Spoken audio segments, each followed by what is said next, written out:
Ipahinawa yung mother. Ang tutay na karilalawat. Inlalabas ko rami ari mahiwagang arinula nyo. Nilabas-labas ko. Masikip di man si mother. At alsa yun lang alsa te sakitin bandanom. Inarso panghinanyutan.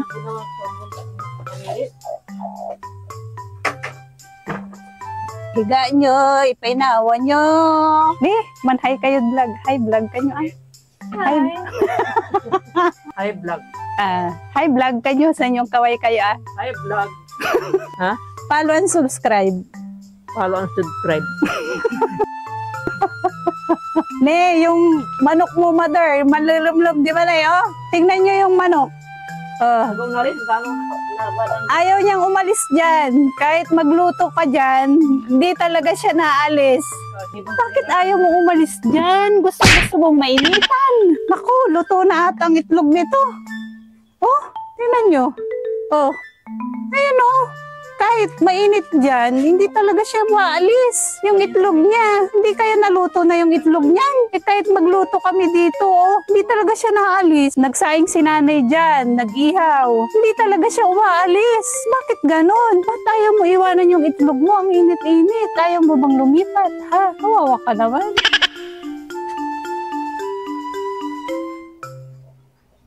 Ito yung dati naming bahay, kung saan kami lumaki. Tara, pasukin natin. Tingnan natin, guys. Yan. Dito tayo sa Pangasinan.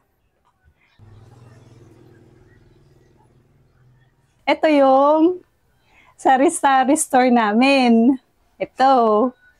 Dito, yung nilalagay yung mga paninda ni nanay dati. Yung mga notebook, bag, tsinelas. Yan siya. Tapos, yung sari-sari store namin, since elementary, nag-start hanggang college.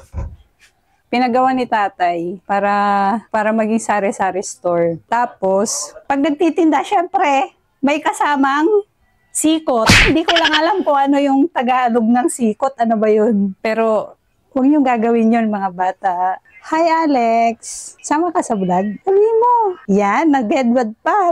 Ano sasabihin mo? Hi, vlog. Ganda naman ng headband. Pasok na tayo, guys. Ayan. Bagang nakatira na dito yung bunso naming kapatid.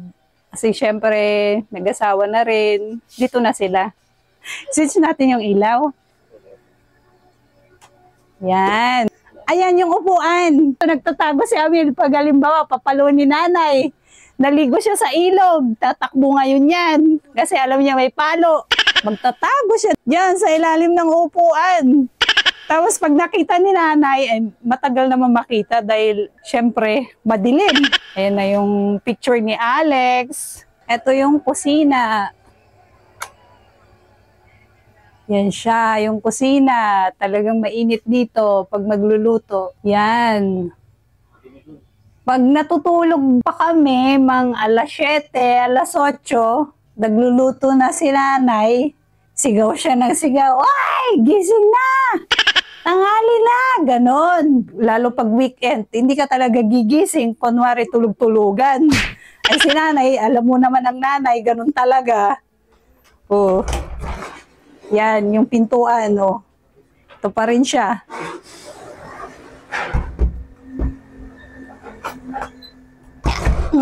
May reminder si Alex, oh. Reminder, Alex. Huwag takbo ng takbo sa labas. Inom ng water. I-charge ang cellphone pag malolobat na. Maghilamos, maligo, mag-toothbrush. Kasi yung hipag ko, nag-OJT. Sinulatan niya ng ganito para babasahin na lang ni Alex. Ito, matibay to eh. Matagal na to eh. Ano ba itong tawag dito? Hindi siya bamboo eh. Ayan oh. Simula nung bata pa kami, ganyan na yan. Hindi pa rin siya sira, guys, oh. Oh. Unless lang kung kakainin na ng anay ito, doon, sisira na talaga siya. Tapos, ito, nung mga bata pa kami, dati dito yung hinihigaan namin pag mga gantong tanghali.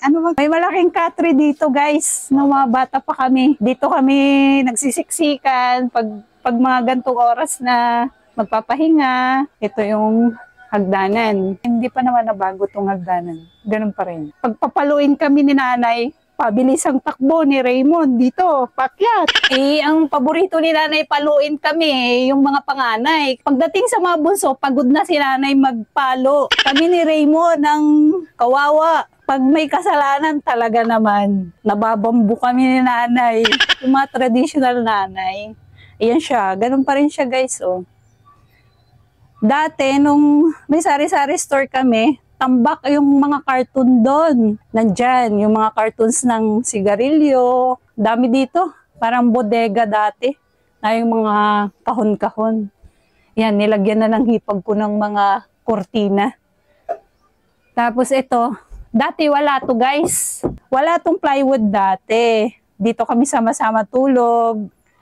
Dito kami, hilera, matutulog. Ay, mga kapatid ko, 4 kami dito. Open pa dati sa kabila. Doon si nanay at si tatay. Tapos one time, mayroon yung nagising kami ng gabi kasi si nanay at si tatay, may pumasok na ahas daw. Hinanap nila yung ahas. Nagising din kami. Ayan, dire-diretso dito. Dito kami, hilera. Ang nandito sa gilid, si Raymond, si Melba, ako, tsaka si Bunso, nandun sa dulo. Etong cabinet na to, wala pa to dati. Yung lumang-lumang cabinet ni nanay, nandun yung mga birth certificate, yung mga damit. Kumbaga, ang boundary lang namin, yung cabinet na luma, na pag konting ka lang, matutumba na siya, guys. Alam mo yung nakahiga kami dito, pero nung lumaki na kami, doon namin na-realize na, ano kaya kung natumba yung lumang cabinet na yun? Pero, okay naman siya. Hindi naman siya natumba eh. Naintindihan niyo ba yung kwento ko? O magulo? Sorry. Sorry kung magulo ha. Basta bahala na kayo umintindi dun sa sinabi ko. Okay, punta na tayo dito. Aha, madilim dito. Saan ang ilaw dito? Flashlight. Flashlight. Solar. Saan ang solar?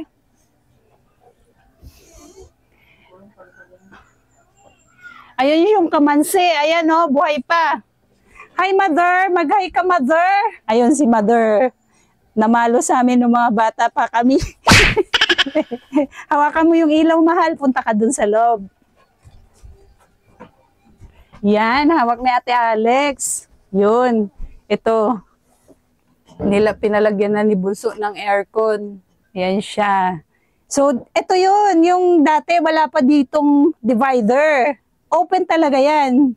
Diyan dadaan si nanay, si tatay. Ito, sarado ito dati. Sarado. Doon lang yung open sa kabila. Yan, wala nang mga cabinet. Ayan, nilagyan na ng kortina.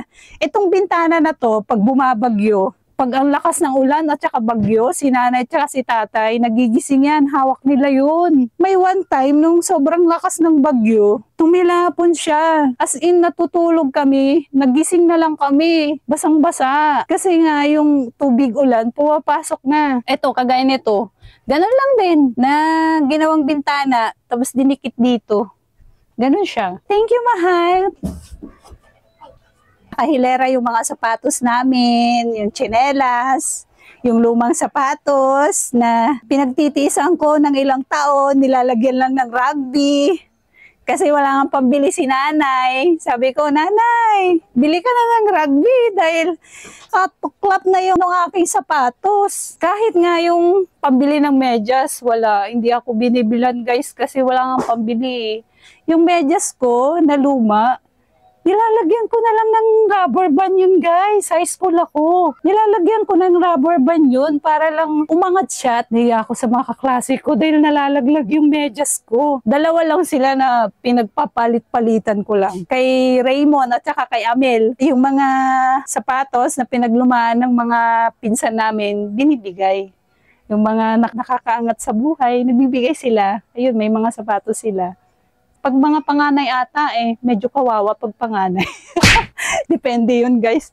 Naintindihan ko naman kasi walang-wala si nanay tsaka si tatay. Baba na tayo. Hagdanan. Yan. Mag-hi ka ulit. Swerte yan, hindi sila napalo-palo noon. Kasi bunso napagod na si nanay magpalo. Kami ni Raymond ang kawawa noon. Binabambu talaga kami ni nanay. Ito pala yung gripo pala namin kung saan kami kumukuha ng tubig lalaba. Dito na rin kami kumukuha ng inumin. Hanggang ngayon, buhay pa siya guys. Oh, di ba? yung lasa nito, matamis-tamis pa.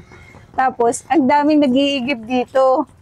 Yung mga kapitbahay namin noon, wala pang mga gripo. Dito sila kumukuha ng tubig inumin kasi may mga gripo naman sila pero gustong kasi nila yung lasa nito. Dahil noon, wala pang umiinom ng mineral water. Dito talaga kami kumukuha ng tubig inumin. May lasa siya manamis-namis.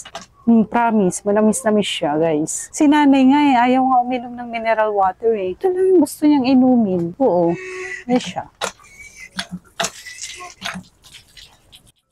Ito pala yung CR namin, nasa labas lang. Yan, yung nasa likod ng upuan ng puti.